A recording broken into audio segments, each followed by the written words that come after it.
Assalamualaikum warahmatullahi wabarakatuh. Selamat pagi semuanya. Apa kabarnya hari ini? Semoga semuanya selalu diberikan kesehatan ya, baik jasmani maupun rohani. Nah, pada kesempatan kali ini kita akan belajar mengenai negara dan hukum. Nah, sebelumnya, apakah kalian tahu apa itu negara dan apa itu hukum? Nah, negara adalah suatu wilayah yang didiami oleh penduduk secara tetap dan mempunyai sistem pemerintahan dan keberadaannya diakui oleh negara lain.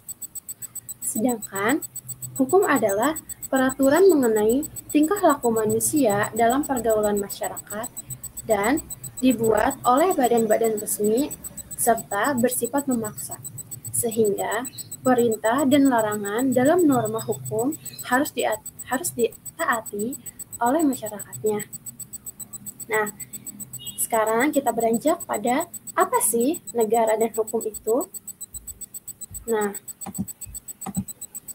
negara hukum adalah negara yang berdiri di atas hukum yang menjamin keadilan kepada warga negaranya, yang mana keadilan tersebut merupakan syarat bagi tercapainya kebahagiaan hidup untuk warga negara yang bersifat keadilan itu perlu diajarkan rasa susila kepada setiap manusia agar dapat membuat warga negara suatu bangsa menjadi baik. Nah, salah satu asas penting dalam negara hukum adalah asas legalitas. Asas legalitas berkaitan erat dengan gagasan demokrasi dan gagasan negara hukum. Gagasan demokrasi merupakan menuntut agar setiap bentuk undang-undang dan berbagai keputusan mendapatkan persetujuan dari wakil rakyat sebanyak mungkin, memperhatikan kepentingan rakyat. Nah, gagasan negara hukum menuntut agar penyelenggaraan kenegaraan dan pemerintahan harus berdasarkan pada undang-undang dan memberikan jaminan terhadap hak-hak dasar rakyat yang tertuang dalam Undang-Undang Dasar. Nah, negara hukum sendiri bersandar pada keyakinan bahwa kekuasaan negara harus dijalankan atas dasar hukum yang adil dan baik. Ada dua unsur dalam negara hukum, yaitu yang pertama, hubungan antara yang memerintah dan yang diperintah tidak berdasarkan kekerasan, melainkan berdasarkan suatu norma objektif yang juga mengikat pihak yang memerintah. Yang kedua, norma objektif itu harus memenuhi syarat bahwa tidak hanya secara formal, melainkan dapat dipertahankan terhadap dengan ide hukum. Nah, hukum menjadi landasan tindakan setiap negara. Ada empat alasan mengapa negara menyelenggarakan dan menjalankan tugasnya berdasarkan hukum. Yang pertama, demi kepastian hukum. Yang kedua, tuntutan perilakuan yang sama. Yang ketiga, legitimasi demokrasi. Yang keempat, tuntutan akal budi. Nah, selanjutnya ada unsur-unsur negara hukum. Nah, dalam unsur-unsur negara hukum ini ada 4, yaitu yang pertama, hak asasi manusia dihargai sesuai dengan harkat dan martabatnya sebagai manusia. Yang kedua, adanya pemisah atau pembagi kekuasaan untuk menjalankan hak-hak itu. Yang ketiga, pemerintah dijalankan berdasarkan perundang-undangan. Yang keempat, adanya peradilan administrasi dalam perselisihan antara rakyat dengan pemerintahannya. Nah, sedangkan menurut Evidice berpendapat bahwa negara hukum harus mempunyai 3 unsur pokok. Yang pertama, supremacy of law, artinya atau supremacy hukum. Nah, kedudukan hukum merupakan posisi tertinggi kekuasaan. Harus tunduk pada hukum, bukan sebaliknya hukum yang tunduk pada kekuasaan. Dengan kata lain, hukum harus menjadi tujuan untuk melindungi kepentingan rakyat. Nah, yang kedua, equality before the law. Nah, atau bersamaan dalam hukum. Dalam negara hukum, kedudukan penguasa dengan rakyat di mata hukum adalah sama atau sederajat. Yang membedakan hanyalah fungsinya, yakni pemerintah berfungsi mengatur dan rakyat yang diatur. Baik yang mengatur maupun yang diatur berpedoman satu, yaitu undang-undang. Nah, yang ketiga, human right atau kebenaran hukum. Human right ini lebih menekankan pada seseorang warga negara untuk dapat melaksanakan kebebasan dan kemerdekaan dalam menjalankan kehidupannya, seperti kemerdekaan pribadi, kemerdekaan diskusi, dan kemerdekaan mengadakan rapat. Selanjutnya, ada ciri-ciri negara hukum. Nah, ciri-ciri negara hukum ini ada 4. Yang pertama, kekuasaan dijalankan sesuai dengan hukum positif yang berlaku. Yang kedua, kegiatan negara berada di bawah kontrol kekuasaan kehakiman yang efektif. Yang ketiga, berdasarkan sebuah undang-undang yang menjamin hak asasi manusia. Yang keempat, menuntut pembagian kekuasaan. Nah, menurut Stahl, model negara hukum ada 4, yaitu adanya perlindungan terhadap hak asasi manusia. Yang kedua, adanya pemisah kekuasaan. Yang ketiga, pemerintah haruslah berdasarkan aturan-aturan hukum. Dan yang terakhir, peradilan administrasi. Nah, selanjutnya ada prinsip negara hukum. Menurut Zimli, prinsip negara hukum memiliki 12 prinsip. Yang pertama, supremasi hukum. Nah, dalam perspektif supremasi hukum ini, pada hakikatnya, pemimpin tertinggi negara yang sesungguhnya bukanlah manusia, tetapi konstitusi yang mencerminkan hukum tertinggi. Yang kedua, persamaan dalam hukum. Dalam setiap kedudukan, sama dalam hukum dan pemerintahan. Sikap diskriminatif dilarang, kecuali tindakan-tindakan yang bersifat khusus dan sementara, yakni tindakan yang mendorong dan mempercepat kelompok warga masyarakat tertentu untuk mengejar kemajuan sehingga mencapai perkembangan yang lebih maju dan setara dengan kelompok masyarakat yang telah lebih maju. Yang ketiga, yaitu asas legalitas. Segala tindakan pemerintahan harus didasarkan atas peraturan perundang-undangan yang sah dan tertulis. Setiap perbuatan administrasi harus didasarkan atas aturan. Namun, di samping prinsip ini ada asas regimenses yang memungkinkan para pejabat administrasi mengembangkan dan menetapkan sendiri secara bebas dan mandiri dalam rangka menjalankan tugas jabatan yang dibebankan oleh peraturan yang sah. Yang keempat, ada pembatasan kekuasaan. Adanya pembatasan kekuasaan negara dan organ-organ negara dalam cara menerapkan prinsip pembagian secara vertikal atau pemisah kekuasaan secara horizontal. Kekuasaan harus selalu dibatasi dengan cara memisahkan kekuasaan ke cabang-cabang yang bersifat checks dan balance dalam kedudukan lain yang sederajat dan saling mengimbangi serta mengandalkan satu sama lain. Dapat juga dilaksanakan pembatasan dengan cara membagikan kekuasaan negara secara vertikal.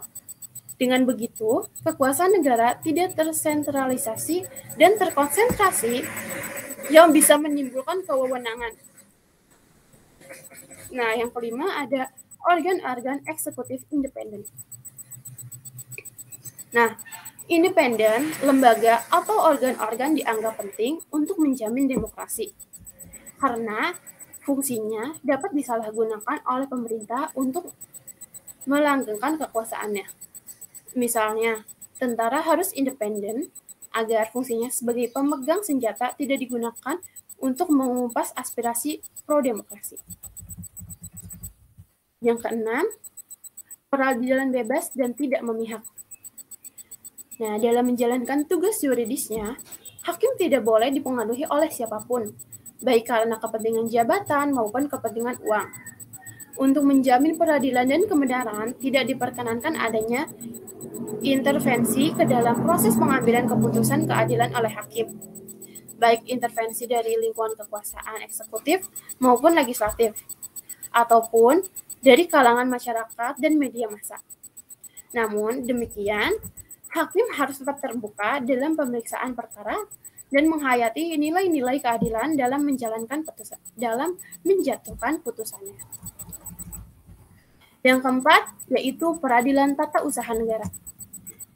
Nah, dalam peradilan tata usaha negara ini harus terbuka kesempatan bagi setiap warga negara untuk menggugat keputusan pejabat administrasi negara dan dijalankan keputusan hakim tata usaha negara oleh pejabat administrasi negara itu sendiri. Peradilan administrasi negara ini juga menjamin bagi rakyat agar tidak dizolimi oleh negara melalui keputusan pejabat administrasi negara. Nah, selanjutnya ada peradilan tata negara. Nah, peradilan tata negara ini pentingnya constitutional fund dalam upaya untuk memperkuat sistem checks and balance antara cabang-cabang kekuasaan yang sengaja dipisahkan untuk menjamin demokrasi. Yang kesembilan, perlindungan hak asasi manusia. Nah, perlindungan terhadap hak asasi manusia ini di masyarakat secara luas dalam rangka mempromosikan penghormatan dan perlindungan terhadap hak-hak asasi manusia sebagai ciri yang penting suatu negara hukum yang demokrasi. Yang 10, bersifat demokratis. Negara hukum yang bersifat demokratis harus dijalankan adanya demokrasi. Sebagaimana di dalam setiap negara demokrasi harus dijalankan penyelenggaraannya terhadap berdasarkan atas hukum. Jadi, negara hukum yang dikembangkan bukanlah negara hukum yang absolut, melainkan negara hukum yang demokratis. Yang ke-11, berfungsi sebagai sarana mewujudkan tujuan bernegara. Sebagaimana cita-cita nasional Indonesia yang dirumuskan dalam pembukaan Undang-Undang Dasar 1945, tujuan bernegara Indonesia dalam rangka melindungi segenap bangsa dan seluruh tumpah darah Indonesia, memajukan kesejahteraan umum, mencerdaskan kehidupan bangsa, dan ikut melaksanakan ketertiban dunia berdasarkan kemerdekaan, perdamaian abadi, dan keadilan sosial. Negara hukum berfungsi sebagai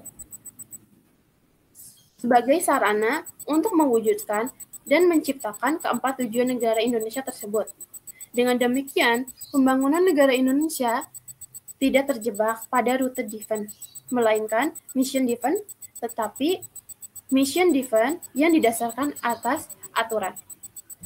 Nah, yang terakhir,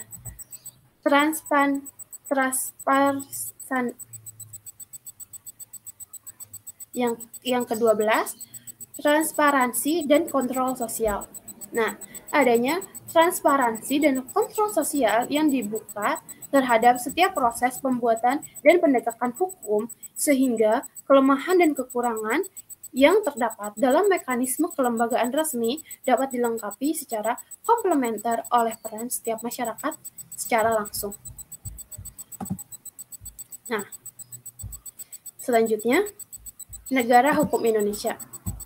Nah, negara hukum Indonesia ini yaitu yang pertama, landasan yuridis negara hukum Indonesia. Nah, konstitusi kita adalah Undang-Undang Negara 1945 secara nyata menyatakan Indonesia sebagai negara hukum, yaitu pada pasal 1 ayat 3 UUD 1945 berbunyi, negara Indonesia adalah negara hukum. Nah, selain itu, dalam penjelasan umum UUD 1945 tentang sistem pemerintahan negara dijelaskan bahwa yang pertama, Indonesia adalah negara yang berdasarkan atas hukum dan tidak berdasarkan atas kekuasaan belaka. Yang kedua, sistem konstitusional. Pemerintah berdasarkan atas sistem konstitusional yang bersifat absolutisme, yaitu kekuasaan yang tidak terbatas. Nah, dari rumusan tersebut, dapat kita simpulkan bahwa negara Indonesia berdasarkan atas hukum, bukan atas kekuasaan semata. Dan pemerintahan negara berdasarkan atas suatu konstitusi dengan kekuatan pemerintah terbatas, yaitu tidak absolut. Nah, yang kedua, perwujudan negara hukum Indonesia. Nah, di dalam negara hukum, setiap aspek tindakan pemerintah, baik dalam lapangan peraturan maupun dalam lapangan pelayanan, harus dilaksanakan pada peraturan perundang-undangan atau berdasarkan pada legalitas, yang artinya pemerintah tidak dapat melakukan tindakan pemerintahan tanpa dasar kewenangan. Nah, unsur yang berlaku umum bagi setiap warga negara hukum yakni sebagai berikut. Yang pertama, adanya suatu sistem pemerintahan negara yang didasarkan atas kedaulatan rakyat. Yang kedua, bahwa pemerintahan dalam menjalankan tugas dan kewajibannya harus berdasarkan atas hukum atau perundang-undangan. Yang ketiga, adanya jaminan terhadap hak asasi manusia. Yang keempat, adanya pembagian kekuasaan dalam negara. Yang kelima, adanya pengawasan dari badan peradilan yang bebas dan mandiri. Nah, dalam arti lembaga peradilan tersebut benar-benar tidak memihak dan tidak berada di bawah pengaruh eksekutif. Yang keenam, adanya peran nyata dari anggota-anggota masyarakat atau negara untuk turut serta mengawasi perbuatan dan pelaksanaan yang dilaksanakan oleh pemerintah. Yang terakhir, adanya sistem perekonomian yang menjamin pembagian yang merata sumber daya yang diperlukan bagi kemakmuran warga negara. Nah, selanjutnya ada macam-macam hukum di Indonesia. Nah, hukum di Indonesia dapat dibagi menjadi berbagai bidang, antara lain hukum pidana atau hukum publik, hukum perdata, hukum pribadi, hukum acara, hukum tata negara, hukum administrasi negara, hukum tata usaha negara, hukum internasional, hukum adat, hukum Islam, hukum agraria, hukum bisnis, hukum lingkungan. Nah, namun dalam penjelasan kali ini, Ibu akan menjelaskan 3 bidang hukum yang populer. Yang populer di Indonesia, yaitu hukum pidana, hukum perdata, dan hukum acara. Nah, hukum pidana ini termasuk pada ranah hukum publik. Hukum pidana adalah hukum yang mengatur hubungan antar subjek hukum dalam hal perbuatan-perbuatan yang diharuskan dan dilarang oleh peraturan perundang-undangan, yang berakibat ditetapkannya sanksi berupa pemidanaan atau denda bagi para pelanggarnya. Nah, dalam hukum pidana ini dikenal dengan 2 jenis perbuatan, yaitu perbuatan kejahatan dan perbuatan pelanggaran. Nah, perbuatan kejahatan ialah perbuatan yang tidak hanya bertentangan dengan peraturan perundang-undangan, tetapi juga bertentangan dengan nilai moral, nilai agama, dan rasa keadilan masyarakat. Nah, perilaku pelanggaran kejahatan berupa mendapatkan sanksi berupa pemidanaan. Contohnya, mencuri, membunuh, berzina, memperkosa, dan sebagainya. Nah, sedangkan pelanggaran ialah perbuatan yang hanya dilarang oleh peraturan perundang-undangan, namun tidak memberikan efek yang tidak berpengaruh secara langsung kepada orang lain, seperti tidak menggunakan helm, tidak menggunakan sabuk pengaman dalam berkendara, dan lain sebagainya. Nah, di Indonesia itu sendiri, hukum pidana ini diatur secara resmi dalam Kitab Undang-Undang Hukum Pidana, yaitu KUHP. Nah, selanjutnya ada hukum perdata. Hukum perdata ini adalah salah satu bidang hukum yang mengatur hubungan-hubungan antar individu dalam masyarakat dengan saluran tertentu. Nah, hukum perdata disebut juga hukum privat atau hukum sipil. Nah, salah satu contoh hukum perdata dalam masyarakat adalah jual beli rumah dan kendaraan. Nah, hukum perdata juga dapat digolongkan, yaitu hukum keluarga, hukum harta kekayaan, hukum benda, hukum perikanan, hukum perikatan, dan hukum warisan. Nah, yang ketiga yaitu hukum acara. Nah, hukum acara merupakan ketentuan yang mengatur bagaimana cara dan siapa yang berwenang menegakkan hukum material dalam hal terjadi pelanggaran terhadap hukum material. Nah, tanpa hukum acara yang jelas dan memadai, maka pihak yang berwenang menegakkan hukum material akan mengalami kesulitan menegakkan hukum material. Nah, untuk menegakkan ketentuan hukum material pidana, diperlukan hukum acara pidana. Dan untuk hukum material perdata, maka ada hukum acara perdata. Sedangkan untuk hukum material tata usaha negara, diperlukan hukum acara tata usaha negara. Hukum acara pidana harus dikuasai terutama oleh para polisi, jasa advokat, hakim, dan petugas lembaga permasyarakatan. Nah, selanjutnya yang terakhir ada kondisi negara hukum di Indonesia. Kondisi negara hukum di Indonesia kita dewasa ini sangat-sangat memprihatinkan. Karena hukum diperlukan agar kebijakan kenegaraan dan pemerintahan dapat memperoleh bentuk resmi yang bersifat mengikat dan dapat dipaksakan berlaku untuk umum. Nah, namun pada kenyataannya, praktiknya, baik dalam konteks perbuatan kebijakan maupun konteks pelaksanaan kebijakan, masih terlihat adanya gejala anomali yang belum dapat diselesaikan dengan baik selama 11 tahun pasca reformasi ini. Dari segi sistem norma, perubahan-perubahan yang telah dimulai dari norma-norma dasar dalam konstitusi negara yang mengalami perubahan mendasar. Dari segi material, dapat dikatakan bahwa Undang-Undang Dasar 1945 ini telah mengalami perubahan sebanyak 300% dari isi aslinya, sebagaimana diwarisi dari tahun 1945. Nah, sebagai akibat lanjutannya, maka keseluruhan sistem norma hukum, sebagaimana tercermin dalam berbagai peraturan perundang-undangan, harus pula diubah dan diperbarui. Namun demikian, dapat dikatakan bahwa yang pertama, perubahan-perubahan tersebut cenderung dilakukan secara cicilan atau sepotong-potong tanpa peta jalan yang jelas. Dan akibatnya perubahan sistem norma hukum kita selama masa reformasi ini belum menghasilkan kinerja negara hukum yang kita idealkan. Nah, yang kedua, pembentukan sebagai peraturan perundang-undangan baru telah sangat banyak menghasilkan norma-norma hukum baru yang mengikat untuk hukum. Akan tetapi norma-norma baru ini juga belum secara tepat tersosialisasikan secara umum sehingga pelaksanaannya di lapangan banyak menghadapi kendala-kendala dan kegagalan. Sebaliknya, norma-norma hukum yang lama sebagai akibat sudah terbentuknya norma hukum yang baru tentu sudah tidak lagi dijadikan rujukan dalam praktiknya.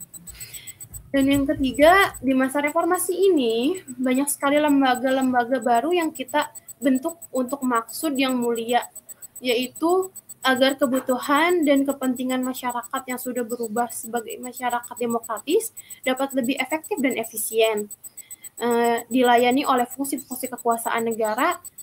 Dan pembentukan lembaga-lembaga baru ini dilakukan sekaligus dengan mengubah fungsi-fungsi lembaga-lembaga yang sebelumnya sudah ada. Akan tetapi dalam kenyataannya praktik sampai sekarang ternyata banyak sekali lembaga-lembaga baru yang kinerjanya belum berhasil menempatkan diri secara tepat dalam sistem kenegaraan baru berdasarkan Undang-Undang 1945. Sementara lembaga-lembaga yang lama sudah lumpuh dan tidak lagi menjalankan fungsi yang diambil alih oleh lembaga baru tersebut. Yang akibatnya timbul gejala tumpang tindih akibat kebanyakan lembaga yang menangani satu fungsi yang sama.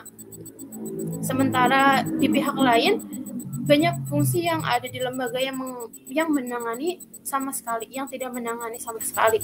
Karena itu dapat dikatakan bahwa kita menghadapi keadaan anomali dan keadaan anomi mencerminkan keadaan yang seolah-olah ketidaknorma sedangkan keadaan anomali menegaskan adanya kekacauan struktural dan fungsional dalam hubungan antara lembaga dan badan-badan penyelenggaraan fungsi kekuasaan negara. Nah, dalam konteks perbuatan aturan, perhatikanlah bagaimana kinerja lembaga-lembaga legislasi dan regulasi kita ini sekarang, baik di tingkat pusat maupun daerah. Kinerjanya sebagian besar masih belum profesional dan mengarah kepada upaya perbaikan sistem hukum kita secara keseluruhan. Baik DPR, DPD, DPRD, dan biro-biro hukum, berbagai instansi pemerintah masih bekerja secara serabutan dan tanpa arah yang jelas, melainkan hanya berdasarkan kebutuhan dadakan dan didasarkan atas pesan pemerintah yang bersifat sesaat dan seperlunya. Demikian pula di bidang pelaksanaan kebijakan yang menentukan justru adalah atasan atau pejabat yang berwenang mengambil keputusan. Sistem birokrasi penerapan hukum kita ini masih sangat personal, belum melembagakan secara kuat, dan masih sangat bergantung pada keteladanan pemimpin. Begitu pula dalam proses penegakan hukum aparat penyelidik, penuntut, pembela, hakim pemutus, dan aparatur masyarakat masih bekerja dengan kultur kerja yang tradisional dan cenderung primitif. Bisa kita lihat bagaimana kasus Bibit dan Chandra memberitahu kepada kita semua mengenaki kebobrokan dunia penegakan hukum kita. Dari kasus ini jelas tergambarkan betapa buruknya cara kerja lembaga penyidikan di negara kita ini. Sebaliknya, lihat pula kasus terungkapnya kasus instansi dalam penjara yang melibatkan Artalita Suryani yang menikmati kamar tidur mewah yang jelas tidak adil bagi narapidana yang lain yang tidak berpunya seperti dia. Dengan perkataan lain, kita menghadapi banyak masalah mulai dari lembaga penyidik sampai ke lembaga permasyarakatan. Mengenai kasus Bibit dan Chandra ini misalnya telah menyedot perhatian publik yang sangat luas selama berbulan-bulan. Namun solusi yang diambil kemudian adalah penghentian perkara oleh kebijakan atas tekanan publik. Nah, solusi demikian ini mencatat presiden yang sangat buruk dan penegakan hukum yang tunduk kepada tekanan politik.